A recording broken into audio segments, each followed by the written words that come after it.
Now let's go across the world again to Algeria. Unfortunately, this is another country that was under French rule, which highlights the extent and brutality of the French Empire, which continues into neocolonialism in Africa today, especially when it comes to finance and debt. Anyway, this drink is pretty different. Proponents will argue that this is the world's first iced coffee, but I find it hard to believe. The story of Mazagran coffee is that French soldiers stationed at a fortress called Mazagran in an Algerian coastal town were hot, but wanted coffee, so they added ice to it and loved it. Over time, they added other stuff like cognac or rum, and other countries jumped on board.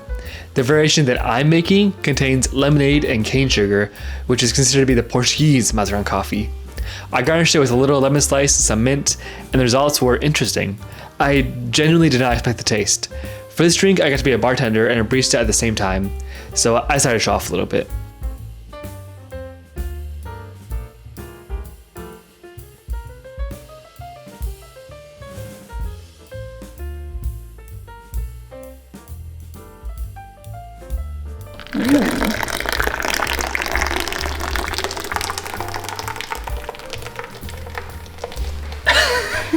Just making a mess.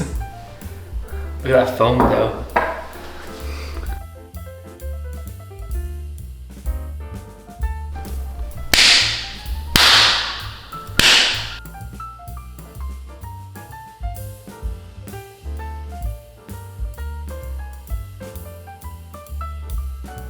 Wow, this looks amazing actually. All right, let's try it.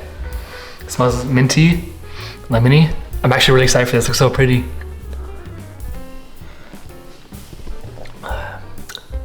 Whoa, you get the coffee for sure.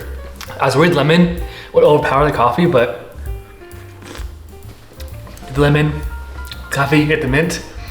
On a hot day, this would actually be like an HP heal, an elixir. That's delicious, I can't stop drinking it. 8.5 out of 10. I take it down a little bit because this is not a daily drink. This is a once in a while treat. But on a hot summer day, this would hit. Cheers.